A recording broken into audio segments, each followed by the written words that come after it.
चंद्रशेखर आजाद का कथन है, अभी भी जिसका खून ना खौला वो खून नहीं पानी है।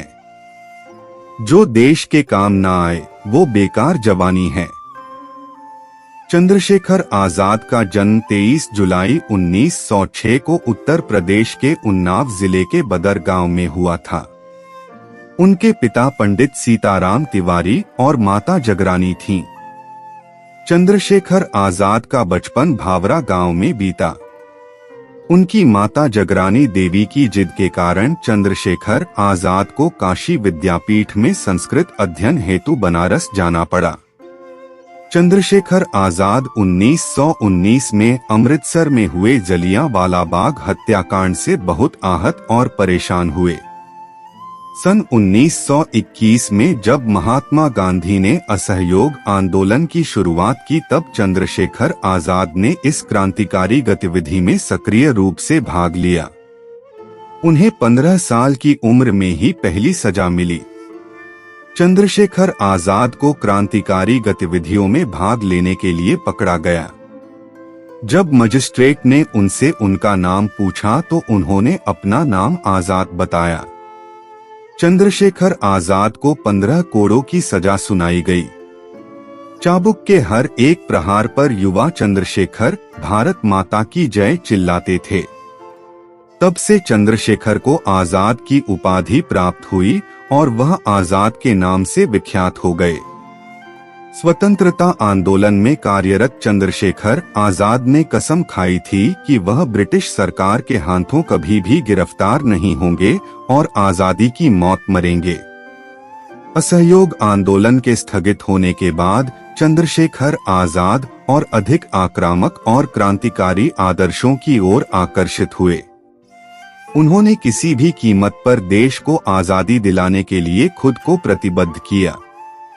चंद्रशेखर आजाद ने अपने सहयोगियों के साथ मिलकर ऐसे ब्रिटिश अधिकारियों को निशाना बनाया जो सामान्य लोगों और स्वतंत्रता सेनानियों के विरुद्ध दमनकारी नीतियों के लिए जाने जाते थे।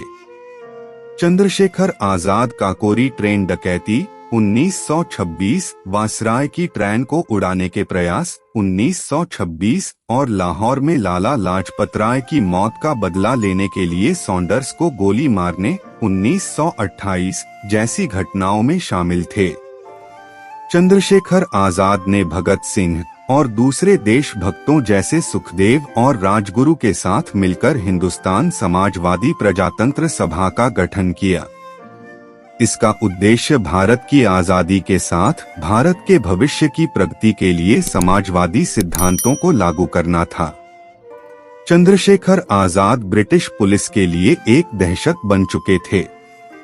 वह उनकी हिट लिस्ट में थे और ब्रिटिश सरकार किसी भी तरह उन्हें जिंदा या मुर्दा पकड़ना चाहती थी। 27 फरवरी 1931 को चंद्रशेखर आजाद इलाहाबाद के अल्फ्रेड पार्क में अपने 2 सहयोगियों से मिलने गए। उनके एक मुखबिर ने उनके साथ विश्वासघात किया और ब्रिटिश पुलिस को इसकी सूचना दे दी। पुलिस ने पार्क को चारों ओर से घेर लिया और चंद्रशेखर आजाद को आत्मसमर्पण का आदेश दिया। चंद्रशेखर आजाद ने अकेले ही वीरतापूर्वक लड़ते हुए 3 पुलिस वालों को मार गिराया। लेकिन जब उन्होंने स्वयं को घिरा हुआ पाया और बच निकलने का कोई रास्ता प्रतीत नहीं हुआ तो भारत माता के इस वीर सपूत ने स्वयं को गोली मार ली। इस प्रकार उन्होंने कभी जिंदा न पकड़े जाने की अपनी प्रतिज्ञा का पालन किया। उनका नाम देश के बड़े क्रांतिकारियों में शुमार है और उनका सर्वोच्च बलिदान देश के युवाओं को सदैव प्रेरित करता रहेगा।